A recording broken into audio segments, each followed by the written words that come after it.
એક જણો તડકાનો આટા મારતો હતો. હવે તડકો બજારમાં બહુ, હવે કંઈ લેવું તો નહોતું. દુકાનમાં એમને એમ જાય તો દુકાનવાળા કંઈ બેવા ન દે. પછી એક દુકાનમાં કર્યો કે જાવ તો ખરો. ત્યાં જઈને ઓલા બધું ટીંગાતો એમાં એક ઉંદર પકોડાનું પાંજરું હતું. તે એ પિંજરું પકડીને કે આનું શું છે શેઠ? એટલે કે 100 રૂપિયા એના કે. ઓહો બહુ મોંઘું કે. 100 રૂપિયા એટલા બધા થોડા હોય કે તારે કેટલામાં હતું બોલ નહીં કે મેં ક્યાં તારી પાસેથી પૈસા લઈ લીધા છે? મને પોહાય તો દઈ, નહીં પોહાય તો ના પાડી દો. માગની તું કે. એટલે ઓલા કાંઈ લેવું નહોતું એટલે એને તો કે 20 રૂપિયામાં દેવું હોય લેવું. એટલે કાઢીને દઈ દીધું ગાલે.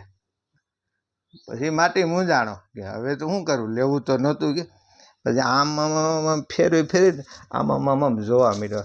હે શેઠ કે આમાંથી ઉંદર છટકી તો નહીં જાય ને? શેઠ કે ઉંદર છટકે ન છટકે એ અમારે ન જવાનું, અમારે તો તું ન છટકવો જોઈએ.